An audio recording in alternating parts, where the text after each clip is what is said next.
There's the overemphasis in our Western culture, which I think is dangerous for both guys and girls, to fit in this certain image. And it's not, in fact, quite often when people try to fit in that image, it's actually really dangerous and unhealthy. Welcome to the Tomorrow Is Not Today podcast. You've already started to create the life you want just by being here. Designed for you as a business professional so you can be physically, mentally, and emotionally healthy, more productive, less stressed, and living a life you truly love. My name's Kingsley, and thank you for coming on another journey with one of our uniquely qualified professionals. Jason Goodman is a Mayo Clinic certified wellness coach, national board certified health and wellness coach, as well as a certified nutritionist, certified exercise physiologist. Mate, you must have started learning when you're about 2. That's insane. Jason helps people reverse and prevent type 2 diabetes, cardiovascular disease, and other ailments with evidence-based approaches to nutrition, exercise, stress reduction, holistic wellness, most importantly, lasting behavior improvement and positive habit formation. As part of this work, Jason often helps people lose weight and keep it off, in part by helping them overcome the common challenges of yo-yo dieting and emotional eating. Jason helps people go from knowing what to do and having good intentions to consistently taking great care of themselves in ways that help them add years to their lives and life to their years. Mate, this is going to be so much fun. Jason, welcome to the Tomorrow Is Not Today podcast. Thanks for having me, Kingsley. Thanks for having me. It has been a little while. We've been trying to get you on. We finally got there. Obviously, you're on the other side of the world, up in Maine, northeast USA. Now, I've been to New York and absolutely loved it and done a bit of a trip down the East Coast there. But I never quite got to those northeastern states. You're pretty close to Canada. Very close to Canada, and a lot quieter than what you experienced in New York City. Yeah, yes. I got friends from up that way, and definitely a very different thing. Jason, we're going to get straight into it. Big question to start off with, especially after hearing your bio. What does it mean to truly be healthy? I think in a word, it means to be alive, or maybe 2 words, it means to be fully alive, right? Technically, we're all alive if we're not dead, right? But I think of aliveness as more of a spectrum, and we can sort of turn the dial down and be, technically alive, but sort of muted, and we can be technically alive and really fully alive, flourishing, thriving. Something like that is what wellness means to me, or being well. Okay. So that being the case, if I was to say to somebody, are you healthy? Are you fit and healthy? What would that really mean to you in your profession and what you do compared to what I'd imagine the answer to that would be different for a lot of people depending on where they sit as well. It's a fun question. It is definitely different for different people, and there are objective and subjective answers to it. I think in the work I do, being well for a lot of people means, on the objective sense, means things like what we call their biometrics. That's their blood sugar levels, their blood pressure, their blood cholesterol levels. Often weight is part of that conversation. So they're sort of objective measures. Having them in optimal ranges is important to a lot of people. And then on the more subjective, this is hilarious. I said this to a client yesterday. I work with people that have master's degrees and doctor's degrees and are physicians and engineers and scientists and all the things. And when we get to the heart of what does being well to them mean to them, they end up saying something like a 6-year-old. They say, I want to feel good. Wow. They say some version of, I want to feel good. And I just find that heartening that even when we become adults and even when we get educated and we become big thinkers, life is fairly simple, that most of us are trying to feel as good as we can, as much of the time as we can, or something like that. Yeah, no, 100%. Totally agree. And it's really interesting because we get stuck into life sometimes and we do all this stuff and we get these little niggles or aches, or we're not quite feeling so good or something, and it's so easy to become normal. We don't notice it until we do get better, or we take a weekend off and it's like, whoa, I feel so much better now. Yeah, that's very true. It's an interesting thing about human nature is, first interesting thing about human nature is we get used to how we feel, right? A fish in water doesn't know they're in water. It just gets used to it, right?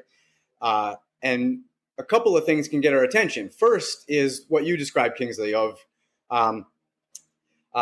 by accident or intentionally, we do something that helps us feel better, and we get this glimpse of, oh, that's how good I can feel. Yeah. I will say what is probably more common, and I don't love this about human nature, but it seems to be true about human nature. It's often feeling particularly bad in some way gets our attention. Yeah. And that is often what prompts a person to say, oh, I'm not well. I need to do something about this. There's a neat way of thinking about this, Kingsley, and I don't have this. This is cross-cultural. It's been said in many different ways, and it goes something like, people can interpret this however they are, view spirituality. So this could be God or nature or however anyone thinks of those concepts. But when God wants to get your attention, God first whispers in your ear, then knocks on your door, then burns your home down. It goes something like that. And I think with our well-being, that's the experience, right? So the early signs are we feel a little tired. We feel a little we lack some mental clarity. And that might get a person's attention that, hey, I need to be taking better care of myself. It often doesn't. And then something a little more intense occurs. And that might be they have a medical session with a physician and they do some testing, and some of those numbers I described earlier are going in the wrong direction. That often gets people's attention. If that doesn't, then it can be something bigger, like very severe back pain, or, at the extremes. This happens less these days. It happened more when I was a kid. The middle-aged man would have a heart attack and survive, but that would be this big wake-up call to start taking better care of themselves. That doesn't happen so much these days because of better medication and also better lifestyle in general. But that's my experience with wellness and sickness, is that there's sort of there's guardrails on both ends, and life is sort of telling us when we're on track, off track. And with more life wisdom, we usually get better at paying attention to that. It's a really interesting point. One of the things we work with, or the people that we work with a lot, are professionals like you've mentioned, and business entrepreneurs, whether they just be startups or people with bigger businesses and their teams. What sort of, I guess, advice or recommendation would you give them as far as getting checked out, as far as knowing where they are with their health and doing something about it? And how soon after them going, oh, I think this may be something, but because I know in Australia in particular, it's like, oh, I should be all right, mate. No worries. And so we just keep going, and we don't tend to look at things like that. What would be your advice for people? Well, I think it might be a slightly better question for a physician or other medical professional, but I think the general common sense advice is to keep up with the basic recommended medical checkups. I also think for the person that's interested in really living well and truly thriving, that it can be an interesting opportunity to pay attention to even the more subtle cues. From my perspective, they really are nature's way, or our body's way, of telling us that we need something else. And I think this is wonderful, because they're not problems; they're signals. They're warnings. And warnings isn't even the right word, Kingsley, because that has a negative connotation. They're another way to think of them are maybe friendly nudges. And what's very cool about this is they're friendly nudges toward what I think of as meeting our needs. Most people are familiar with Maslow's hierarchy of needs, and this idea that humans have a known set of needs. And I think thought has developed on this quite a bit since Abraham Maslow developed that hierarchy. But this is the simple, straightforward way I think of self-care and wellness, which is I have a known set of needs, and when I fulfill most of those needs most of the time, I will, generally speaking, feel my best and avoid sickness and feeling bad in different ways. And what's cool about this opportunity is, let's say the thing the negative signal that I'm feeling is fatigue, and I determine that I need more sleep to not feel that fatigue. What ends up happening is I get more sleep, I don't feel the fatigue, but by fulfilling that need of getting more sleep, I get some other things that I wasn't even aware that I was missing. I might bring more focus to my work. I might bring more presence to my relationships. So I think that's just very neat that when we're feeling off in some way, and if we can tune into ourselves, explore what we need, develop the skills to better meet that need, everything gets better. That is just brilliant. I love how you brought out the fact that you've got this issue, so you try and work with that, but you don't just work with that one thing. It's not in isolation, because it's got to do with a whole bunch of other things as well. And I think, like we heard in your bio there, you work very holistically around everything, because we never just work on one thing, because everything's connected to so many other parts of our body, our being, our mind, all that sort of thing. So that was absolutely brilliant. I love that. And so going on a little bit further from that, like I said, a lot of the people you work with, they work a lot. They work hard, quite often high stress. There's a lot of that going on as well. And people don't often relate their physical being to some of the things of not sleeping, being stressful, maybe being a little bit irritable, that type of thing. They don't understand the connection. Can you explain a little bit about how the connection with exercise and looking after your body altogether affects all of the rest of that? Yeah, it's a good question, and it's common in what we might broadly call like high performance worlds. And I think, it's a good question. I think a jumping off point here might be something like that idea of we have a known set of needs, and the key to thriving is to proactively meet most of those needs most of the time. We can almost think of that on a physiological level, on a cellular level. We've got this collection of many cells, and when we're doing the things that those cells require, those cells function optimally. And when we're coming up short on what those cells need, those cells fail to function optimally. And it's a neat paradox in high performance worlds, because I'm going to use we language for this, because I would consider myself maybe a recovering overworker in some areas of my life. And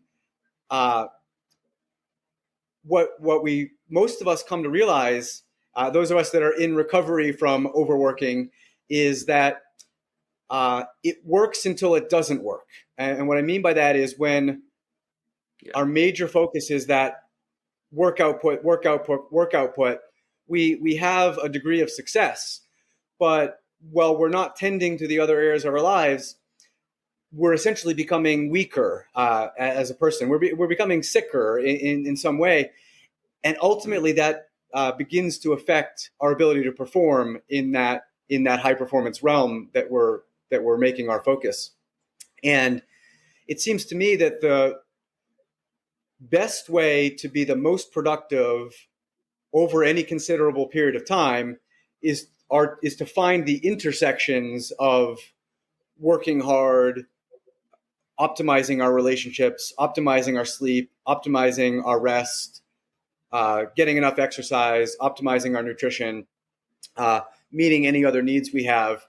it's it's a paradox for many people when they're stuck in the work mode, because it seems like, well, how could working 1 hour less a day make me more productive? But when you think of it from the perspective that you're not a machine, you're a person, and that the person that you are will become less productive, your saw will become duller if you are not meeting enough of those needs over the time, you can start to come to, people generally can start to come to see the need for that balance.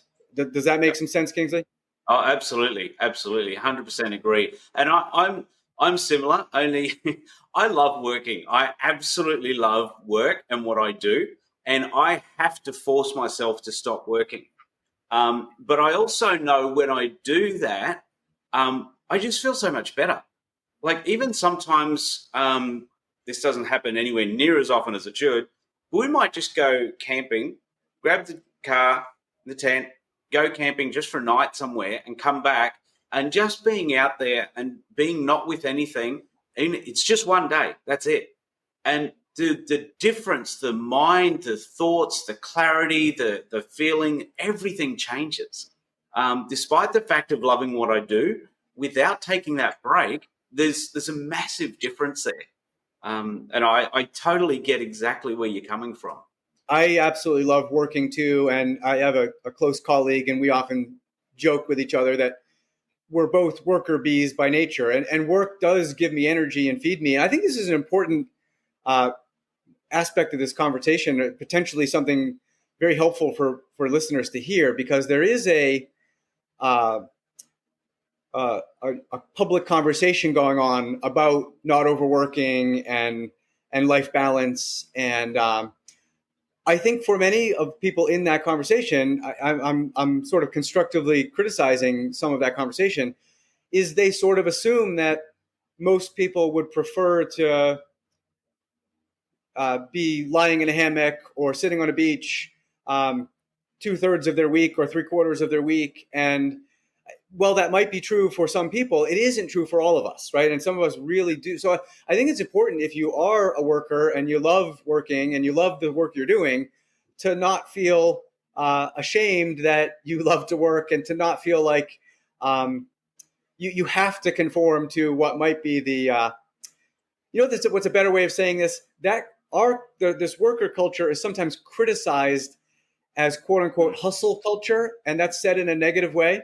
But when I was growing up, hustling was applauded, and that's the way I look at that as a man in my 40s now, is that I want to live with life balance, and I still want to be a hustler. Not in the sense of like, I want to do my best, and I want to do quality work, and I want to go the extra mile when that's going to provide one of my clients with very good service, or it's going to mean I'm going to write an article that's really going to reach a lot of people. What I'm trying to say is, I don't think we need to throw hustle or effort or those kind of things totally out with the bathwater. Yeah, and we are all individual people. We're all totally different as individuals, what we do and don't like Absolutely. you said.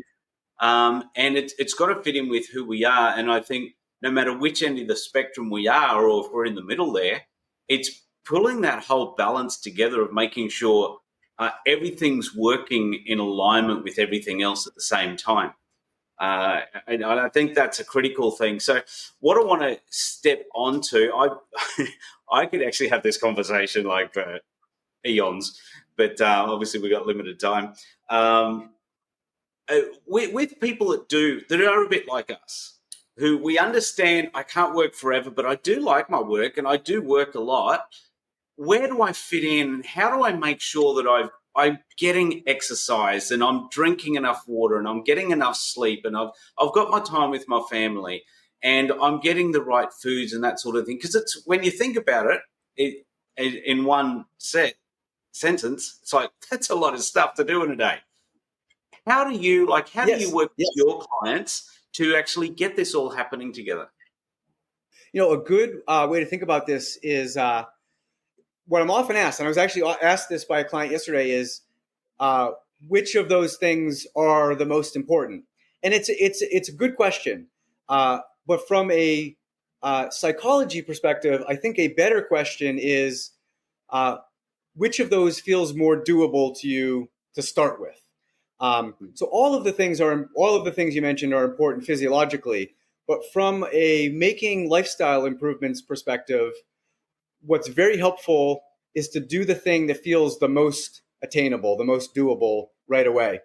That's what I would encourage a person to think about. Is if a person, for example, thinks, oh, I can start getting to bed 30 minutes earlier. That's no problem. All I need to do is shut the television off 30 minutes earlier. I can absolutely do that. And the thought of building 30 minutes of exercise into the day feels daunting. Ultimately, the best thing to do is to take on the better sleep for a few weeks. And what happens when, because you can view this like a cascade of dominoes. When we start to make an improvement, we'll start to, as you've mentioned a few times, Kingsley, we'll start to feel better. And that starting to feel better makes us want to feel even better. In the example I shared, when a person maybe is getting 30 minutes more sleep for 2 or 3 weeks, they're going to have more energy. And then the prospect of finding 30 minutes of exercise, it's going to look, they're going to have a different perspective and might feel a lot more doable. In addition, they're going to have a feeling of pride that they made an improvement. They succeeded. In psychology, that's known as self-efficacy. And it's that feeling of, I can do this thing. And this thing in this case means making lifestyle improvements. And if a person has been sort of stuck in a rut for months or years, to have success with any lifestyle improvement is going to make them feel good, make them feel confident. And that's going to make them want to do more and do more and do more gradually. Last thought on this. This is in contrast to trying to do it all at once, trying to be perfect. That can stop us in our tracks. Yeah, 100%. And it's this sort of is a natural segue into building these habits. Is what I'm seeing happening here. So you're talking about what can you, and I think that's fantastic advice, because it's easy, you and I with what we're passionate about and what we work to help people with, to go, there's all these things. It's like when you go to the dentist and the dentist looks in your mouth and you feel like your whole mouth's going to collapse in the next 12 months if you don't have all this $10,000 worth of work done. And it's just not true. And so I'm glad you brought that up about doing those little things. So picking those things, which is a great way to do it. So how would you suggest if people say, let's say they're picking things, turn those things into habits? Because one of the things you do is help people put these habits into place for long-term benefit, which to me is what it's all about. It's the ultimate challenge, right? It's the biggest gift you could give to someone if your job is to help them experience better well-being, because better well-being is concomitant with taking care of ourselves, and taking care of ourselves isn't about knowing what to do. It's not about having good intentions. It's about consistently doing it. And consistently doing it, the phrase consistently doing it is often thought of as a willpower kind of thing. But to what you're bringing up, Kingsley, a habit is by definition something we do automatically. It's action on autopilot. And so if you can teach someone how to do these things on autopilot, eventually, no one can wave a magic wand and help another person develop a habit, but over some weeks and months, you can help a person develop habits. Then you've given them a gift that will last for the rest of their life without you needing to help them. So yeah, to me, forming habits is what this is entirely about.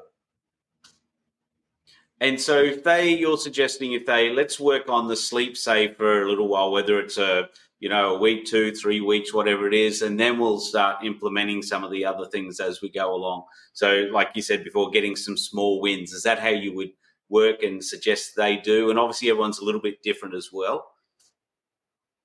Yeah, I mean, let's say we already were at that point and the person has identified the habit they want to form is getting to bed by 10 o'clock p.m. 6 nights a week, at least 6 nights a week. That's actually the first step right there, is to get away from, what a person says to me is, the habit I want to form is I want to sleep more. That's not specific enough. You have to be very clear about the habit you want to form. You want to define it in very specific terms.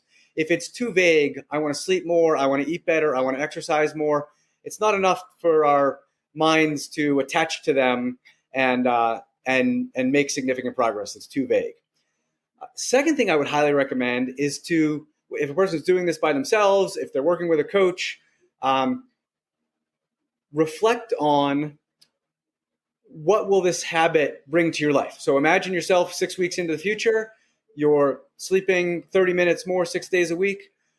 What will it bring to your life? And this is important, Kingsley, because we don't want a person to say, I want to sleep 30 minutes more because my physician told me to. I want to sleep 30 minutes more because my spouse thinks it's a good idea. What we need to get to is why it is very personally important to that person. This is, sometimes talked about in pop psychology as your why.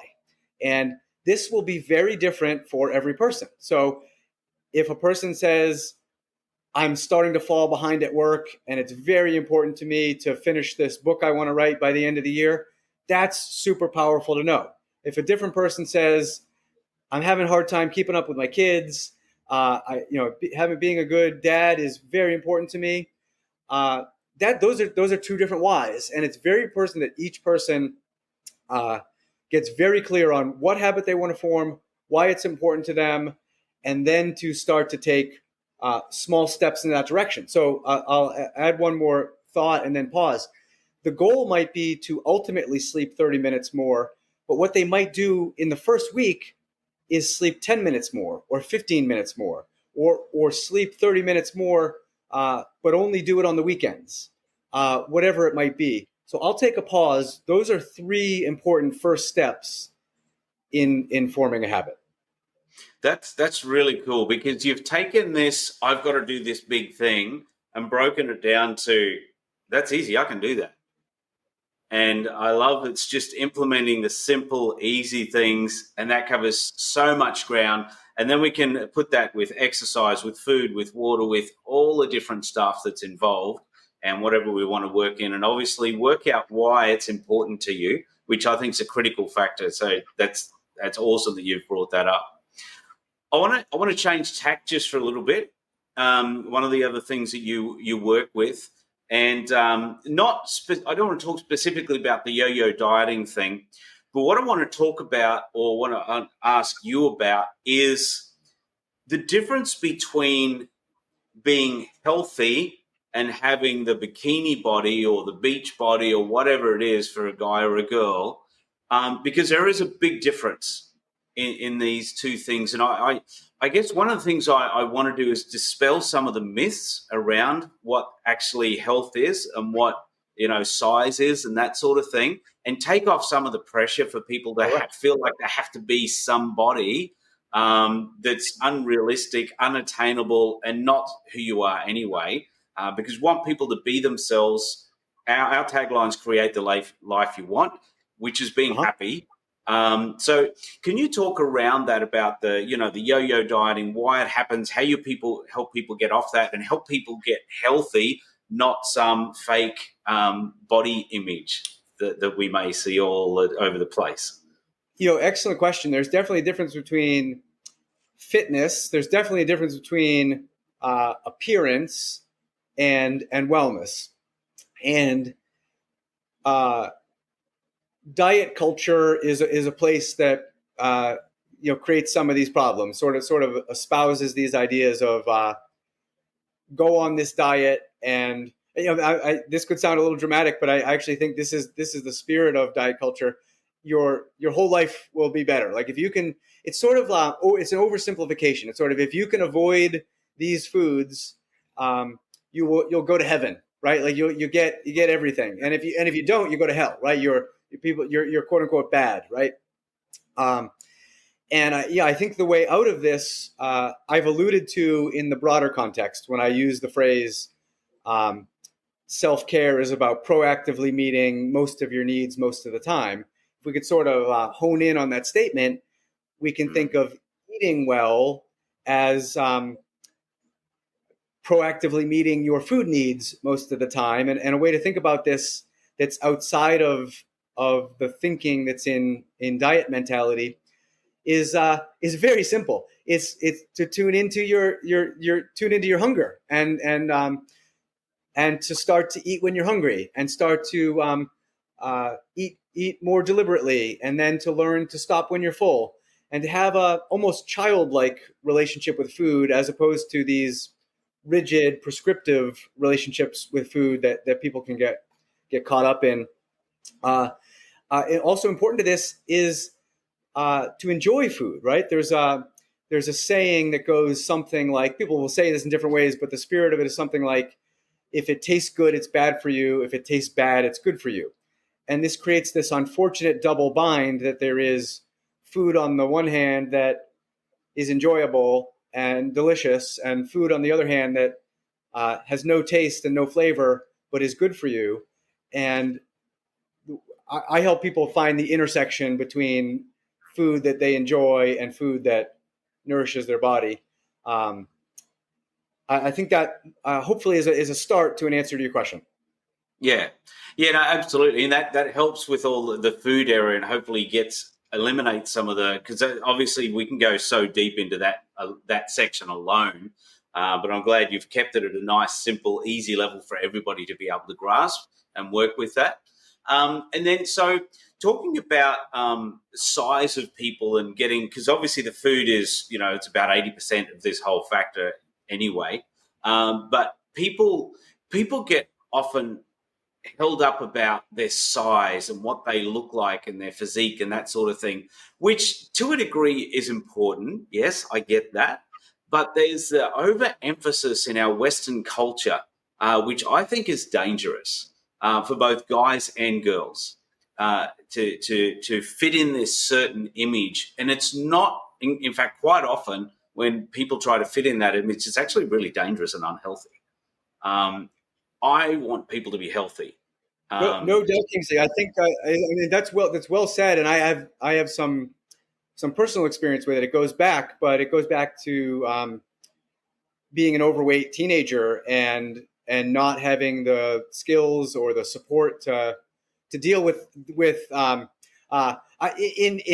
in hindsight, I really wasn't that overweight, and if I was able to get some support and use it as, okay, maybe you're trending in a slightly unwell direction, let's help you learn some new skills as a teen. You're just 13. There's some new skills you can learn around eating habits or moving your body, and let's work on that.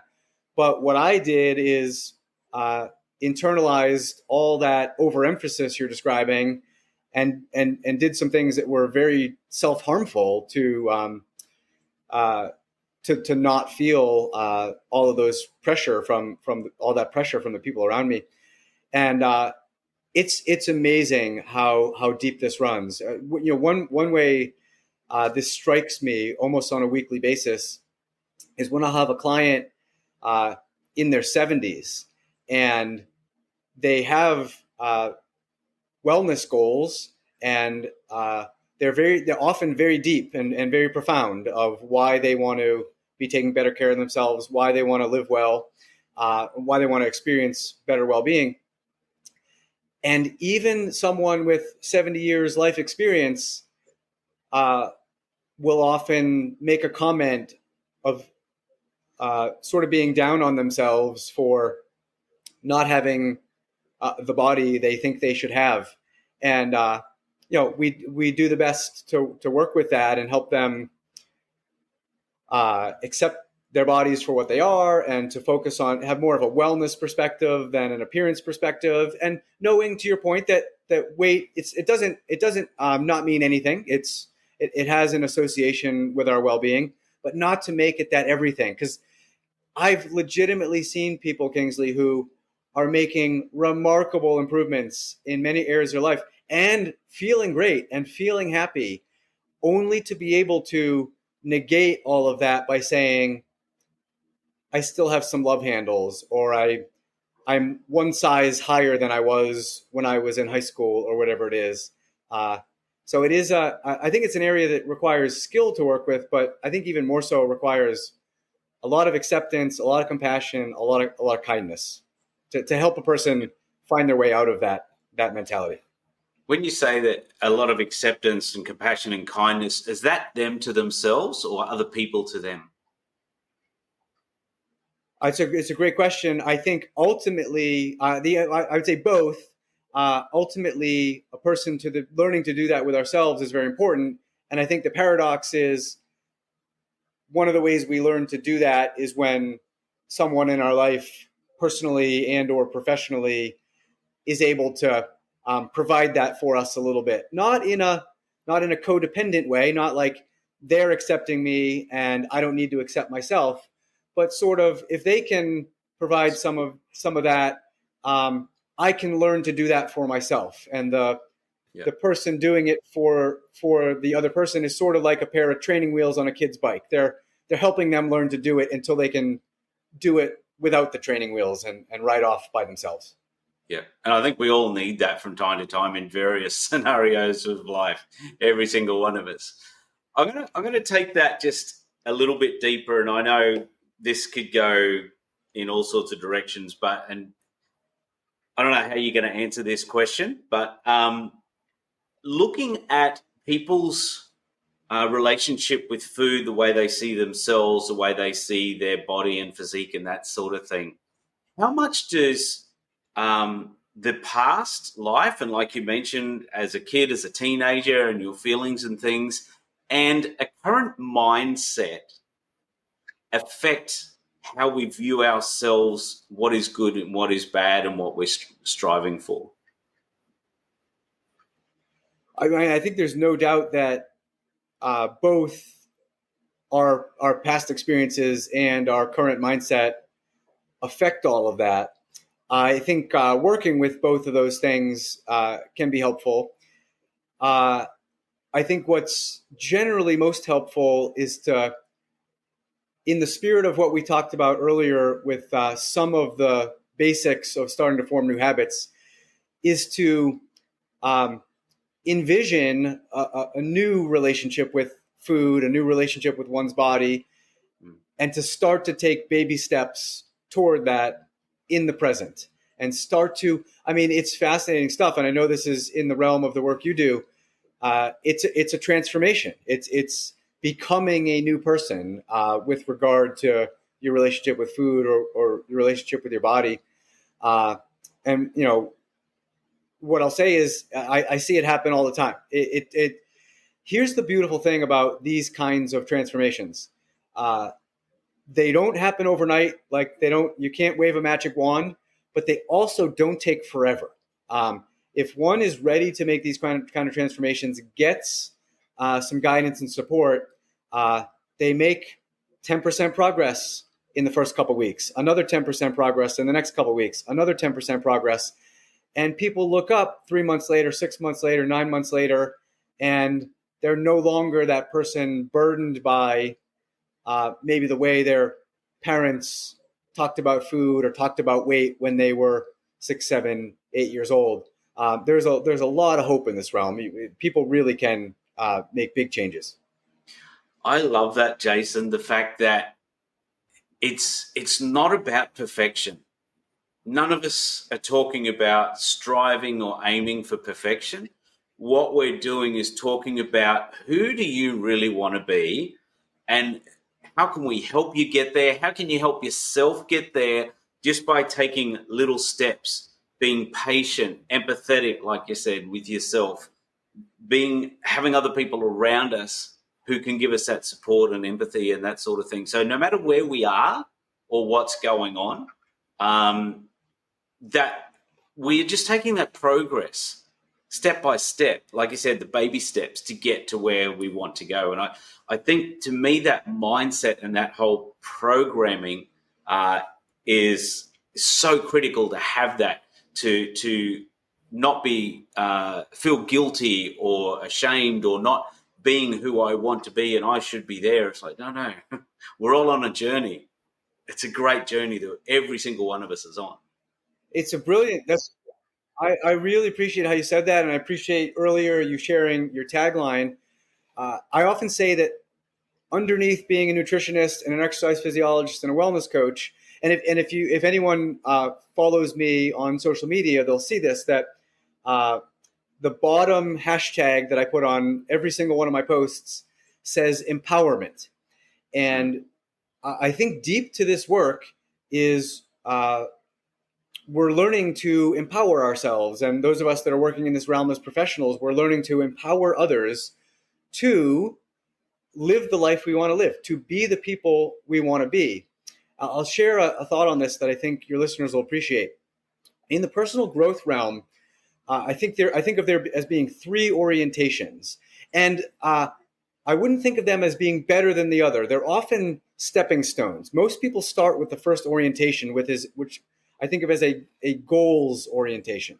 So it's, I want to achieve A, B, and C, and that motivates them to make improvements to their behavior to move toward one day achieving A, B, and C. The second orientation we're talking about today is a habits orientation. So that's, I want to be the person who consistently gets enough sleep. I want to be the person who consistently spends high quality time with my family. The person is thinking about how they want to be living. And then the most proximal orientation I think of as an identity orientation. So that is, I'm the kind of person who takes great care of myself. I just have embodied that identity. And what's very neat is when we work on our proving, what I find so powerful about that is we literally in the same lifetime can become a different person. So let's use that example we've been talking about. I've been in my lifetime a person who hates my body, like is disgusted by my body, and has a very, this is a strong analogy, but almost like slave master relationship with myself and my body. And I, in the same lifetime, have become someone who has a relationship that is deeply harmonious with myself and my body and my whole being, and is deeply accepting, compassionate, and kind toward myself. And we truly can make those kind of identity changes, and not for the sake of doing so, but because doing so means we're happier and healthier, and we experience life with more, with more peace and more joy and all that good stuff. 100%. No, that's awesome, and that's actually a really good analogy for what tomorrow is not today is all about. Because no matter where we are now, tomorrow is not today. We can change it, and we can have new things going on. Everything goes in cycles, and so can our mindset, our bodies. Every part of us can go like that, which is fantastic analogy. Like I said earlier, I'd so love to keep chatting right now, but we're getting close to time. There's always a couple of questions that we come at the end. The first question I want to ask you is, we're talking about creating the life, the ultimate tomorrow. What to you is the ultimate tomorrow? It's I think it's an ever evolving challenge to.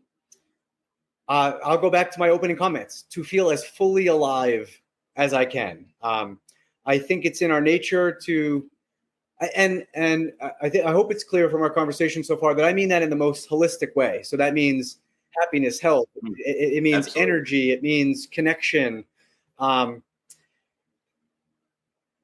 And I think it's a challenge in part because the technologically advanced world we live in makes some elements of thriving easier, and it makes some elements of thriving harder. And so as individuals or families or communities, I think it's an ongoing challenge to sort of never forget our true human nature and never forget our true human needs, and then together do the best we can to help each other meet as many of those needs as we can, as often as we can. That's really how I think of that. Yeah, no, that's awesome. So the second part to that question is how do you go about creating your ultimate tomorrow?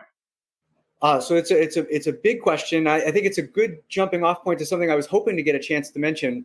I have this concept that I refer to as the 7 evidence-based keys to lasting behavior improvement and positive habit formation. And what we spoke about for 10 or so minutes earlier in the conversation were 3 of those. I think the answer, I'm not doing this as an intentional, come get more information from me, but I think the answer to that I've worked out in this work that I consider my life's work is to really lean into all 7 of these evidence-based keys. So when people check out my website or follow me on social media, they can find a special report I wrote. A special report is just fancy for a big, thorough article that gets into all 7 of these. And it's such a powerful question, Kingsley, because it's my work to answer that question. It's just hard to answer it in say one sentence. These 7 things you put together, they sound awesome. And I know personally, watching you on LinkedIn, reading the articles that you put up and the comment, not just the articles that you put up, but what you actually write in there as well. It's really, really interesting, and your points of view on things I've really come to appreciate a lot, which is why I was desperately wanting to get you on here. How do people get a hold of you or follow you? Probably the best way to do that. Yeah, what I would suggest is first, the best place is my website. My business, the name of my business is Puvema, Puvema. So just puvema.com. That's where you can get connected to me in every way. That links up to all my social media pages and all that. Or people can just directly look up my name on social media pages. And what I humbly hope to offer is there's so much pop psychology out there, and some of it's helpful and some of it is not so helpful. And what I've distilled in a lot of my messaging, that special report I referred to, articles that I write, even social media posts, are all intended to help a person go from knowing what to do, go from having good intentions, go from having willpower in spades to using evidence-based approaches to transform themselves. And because I think that's in many cases the missing link for people. They find that willpower isn't quite enough, and if they can lean into evidence-based ways to make these transformations, they end up combining their ability to work hard with an ability to work smart, and they make a lot more progress. Yeah, absolutely. No, that's fantastic. And that's obviously all going to be in the show notes as well. And we'll put the links and things to your social media as well for people to get a hold of you, be able to follow you a little bit more that way, because it's definitely absolutely worth following and reading and just keeping up to date and all the latest stuff. It's not just stuff you're regurgitating. You're on the forefront of what's going on and all of this sort of thing with research and things as well, which is what I really love. Because science has changed. Well, it's not changing. I guess we're learning new things all the time is a better way to put it. So, Jason Goodman, thank you so much for coming on the podcast, the Tomorrow's Not Today podcast. Really appreciate that. Actually, that's one question I was going to ask you. Where did you get the name from, your business name? Is it Puvema? Is that how you say it? At one point in the development of my business, many coaches are simply using their own name, using their personal name. But I got the advice to come up with a name that was bigger than me. It's going to help me develop some of the things I want to develop in the future, including an online wellness community. And I started by looking at, I've used the word probably 3 or 4 times in this conversation. I like the word thrive and thriving and those kinds of words. And to make a long story short, if you try to get the domain name for any version of a word like that, it's impossible. And if you try to trademark it, it's impossible. So the next advice I got was make up a word like Zoom or Google, Exxon, these kind of things. And I struggled with that, Kingsley, because I'm the kind of person that I wanted the name to have some meaning.